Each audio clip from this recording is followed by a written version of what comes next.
Bismillahirrahmanirrahim. Assalamualaikum warahmatullahi wabarakatuh.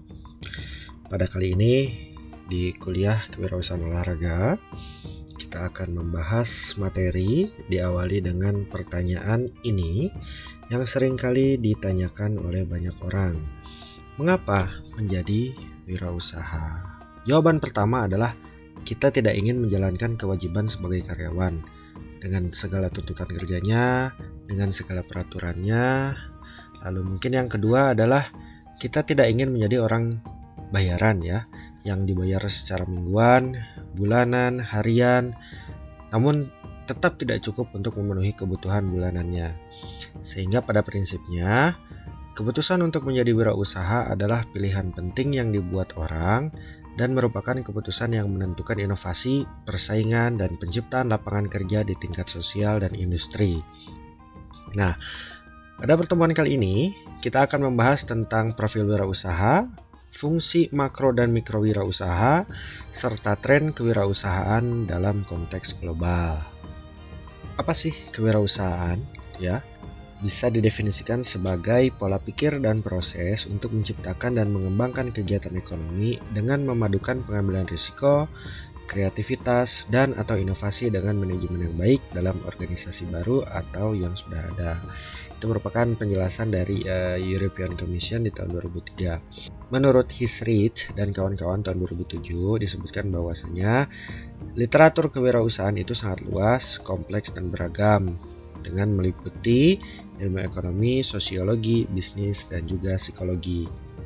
Sehingga studi dan dukungan untuk kewirausahaan adalah hal yang penting, di mana fenomena ini berkontribusi pada penciptaan lapangan kerja dan pertumbuhan sebuah bangsa.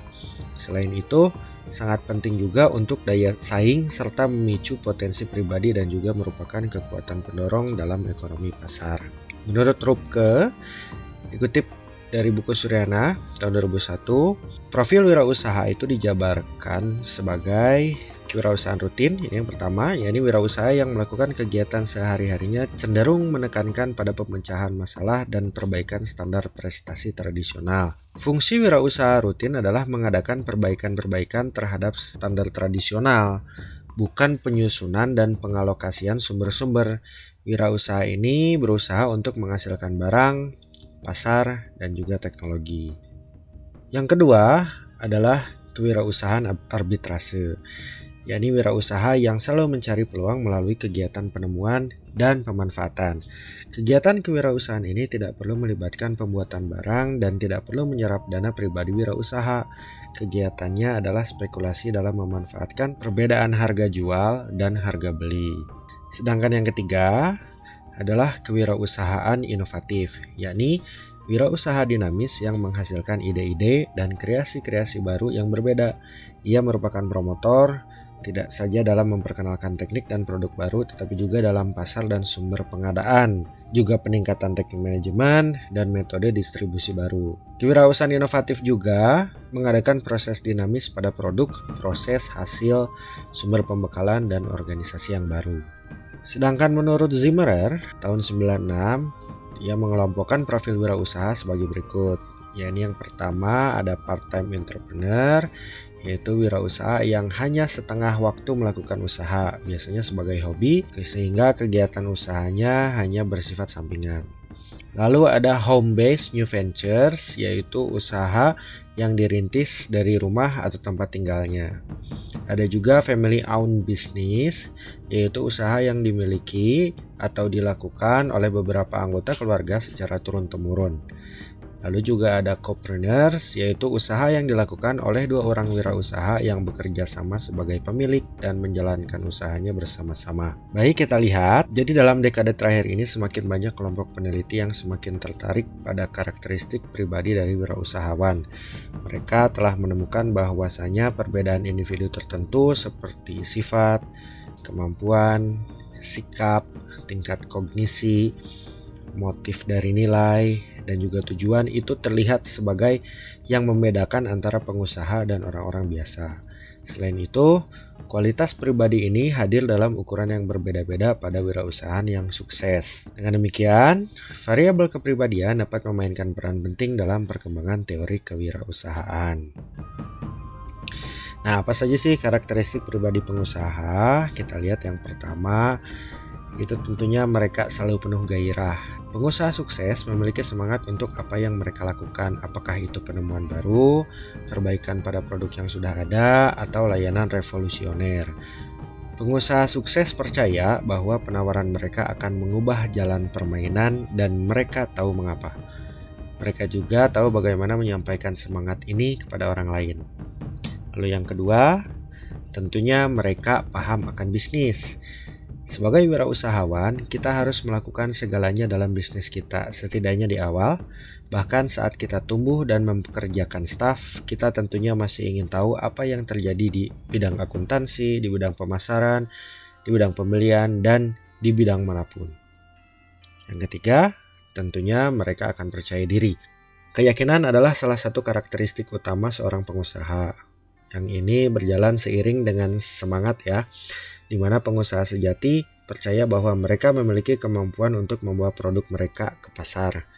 Terkadang ini berarti mencoba pendekatan baru jika yang pertama tidak berhasil, serta memiliki kemampuan untuk mengatasi hambatan yang pasti akan menghampirinya. Selanjutnya, tentunya mereka adalah perencana yang baik. Kita semua pernah mendengar ungkapan bahwasanya tidak ada yang berencana untuk gagal, namun mereka hanya gagal membuat rencana. Hampir tidak mungkin untuk membuat rencana yang berlebihan, karena itu bersiaplah untuk rencana kita yang selalu berubah. Pengusaha haruslah cukup fleksibel untuk membuang rencana yang terbukti tidak bisa dijalankan dan menukarnya dengan rencana yang lain. Yang kelima, mereka juga selalu aktif. Nah, ini salah satu ciri terpenting dari seorang wirausahawan adalah kemampuannya untuk marketing dan networking. Sehingga ini adalah ciri kepribadian. Beberapa orang secara alami dilahirkan ramah ya, dengan kemampuan untuk berbicara dengan siapapun. Tetapi jika kita lebih introvert, jangan khawatir. Ini adalah keterampilan yang bisa dipelajari. Tentunya ini yang keenam, mereka adalah pengelola uang yang baik, di mana mereka mampu mengelola uang yang merupakan ciri penting dari seorang pengusaha. Memiliki gelar dan ilmu bisnis dapat memberikan kita cukup dasar di bidang akuntansi dan keuangan untuk mengelola uang sendiri di awal-awal. Tetapi jika kita tidak memilikinya, jadikan hal yang pertama yang harus kita lakukan adalah belajar, atau mungkin kita bisa melakukan outsourcing. Terlalu penting untuk diabaikan, terutama saat fokus kita pada prioritas lain. Uang loh ini. Yang ketujuh, mereka juga pantang menyerah. Kadang-kadang dengan membawa barang atau jasa ke sebuah pasar membutuhkan kerja keras, karena kita sudah memiliki hasrat dan kepercayaan diri. Tapi mungkin ini tidak tampak seperti berhasil bagi kita, tetapi akan ada saatnya ketika kita merasa telah melakukan semua yang kita bisa. Nah, saat itulah kita harus menarik diri kembali, menggunakan pengetahuan, keahlian, hasrat, dan komitmen yang kita miliki dan mencobanya sekali lagi. Selanjutnya, kita lihat ada fungsi wirausaha. Jadi wirausaha mempunyai dua fungsi. Kedua fungsi tersebut adalah yang pertama fungsi makro, yang kedua fungsi mikro. Secara makro, wirausaha berperan sebagai penggerak, pengendali, dan pemacu perekonomian suatu bangsa. Di Amerika Serikat, Eropa Barat, dan negara-negara di Asia, kewirausahaan telah menjadi kekuatan ekonomi negara tertentu, sehingga negara-negara itu menjadi kekuatan ekonomi dunia yang kaya dengan perkembangan ilmu pengetahuan, teknologi, dan inovasi. Hasil-hasil dari penemuan ilmiah, penelitian, dan pengembangan ilmu pengetahuan dan teknologi telah direkayasa sehingga menghasilkan kreasi-kreasi baru dalam produk barang dan jasa-jasa yang berskala global. Dan ini merupakan hasil dari proses dinamis wirausaha. Bahkan, para wirausahalah yang berhasil menciptakan lapangan kerja dan mendorong pertumbuhan ekonomi di satu negara. Lalu secara mikro, peran wirausaha adalah penanggung resiko dan ketidakpastian, juga mengkombinasikan sumber-sumber ke dalam cara yang baru, serta berbeda untuk menciptakan nilai tambah dan usaha-usaha yang baru. Dalam melakukan fungsi mikronya, secara umum wirausaha memiliki dua peran, yaitu pertama sebagai innovator atau penemu, dan sebagai perencana atau planner. Sebagai innovator, wirausaha berperan dalam menemukan dan menciptakan. Yang pertama adalah produk baru, lalu teknologi baru, ide-ide baru, juga organisasi usaha baru. Sedangkan ketika menjadi planner, wirausaha berperan dalam merancang yang pertama perencanaan usaha, strategi perusahaan, ide-ide dalam perusahaan, juga organisasi perusahaan. Nah, kita lihat ada tren global dalam kewirausahaan dan inovasi. Yang pertama, adanya pergeseran dari pengelolaan menjadi ke arah ekonomi wirausaha. Selama periode tahun 1940-an hingga 1970-an, inovasi didominasi oleh perusahaan besar dalam apa yang disebut ekonomi terkelola. Namun sejak akhir 1970-an, terjadi pergeseran ke era pasca industri dan munculnya ekonomi kewirausahaan, di mana perusahaan kecil telah memainkan peran yang jauh lebih besar dalam inovasi dan pertumbuhan ekonomi. Nah, ini sekarang telah dipercepat dengan datangnya revolusi industri keempat ya, atau 4.0. Lalu bangkitnya ekonomi pengetahuan. Tren utama lainnya adalah pergeseran dari ekonomi di mana nilai terletak pada aset berwujud, bergeser menjadi ke ekonomi di mana nilai ditemukan dalam bentuk tak berwujud. Pengetahuan yang dapat diubah menjadi kekayaan intelektual yang bernilai komersial dan juga dilisensikan atau dimanfaatkan menjadi rantai pasokan global telah menjadi kunci penciptaan kekayaan di banyak perusahaan. Lalu ada inovasi jaringan strategis. Sehubungan dengan munculnya ekonomi berbasis pengetahuan, maka telah terjadi tren aliansi strategis sebagai kerangka kerja dari inovasi.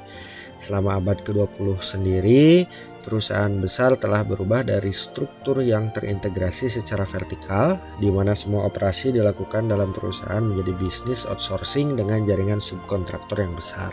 Lalu ada globalisasi. Dengan berakhirnya Perang Dingin pada tahun 89 dan munculnya Cina dan India sebagai ekonomi perdagangan utama selama tahun 90-an, dunia itu semakin menjadi saling berhubungan. Nah, munculnya jaringan strategis sebagai sumber utama inovasi telah mempercepat tingkat kolaborasi internasional, dan munculnya teknologi informasi dan komunikasi dalam bentuk baru telah juga mempermudah perusahaan kecil untuk menginternasionalisasikan produk dan juga jasa mereka. Lalu kita lihat ada inovasi teknologi di tingkat rendah, menengah, dan tinggi. Adanya kesadaran yang meningkat bahwa mayoritas perusahaan bergerak di sektor teknologi rendah hingga menengah. Bisnis teknologi tinggi adalah bisnis yang menginvestasikan lebih dari 5% omset tahunannya ke penelitian dan pengembangan, dibandingkan dengan perusahaan teknologi rendah yang mungkin berinvestasi kurang dari 3% atau perusahaan teknologi menengah yang berinvestasi antara 3% dan 5% dari omset tahunannya. Banyak industri berteknologi rendah adalah layanan yang merupakan mayoritas dari semua bisnis di negara maju. Perusahaan-perusahaan ini dapat bergerak di bidang retail, konstruksi, pendidikan misalnya. Sementara yang teknologi menengah itu bergerak di bidang otomotif, elektronik, lalu manufaktur bahan kimia. Nah, perusahaan semacam itu memiliki kemampuan untuk menjadi sangat inovatif dengan peningkatan penggunaan TIK dan pendekatan baru untuk pemasaran. Lalu yang terakhir, ada kewirausahaan sosial dan inovasi.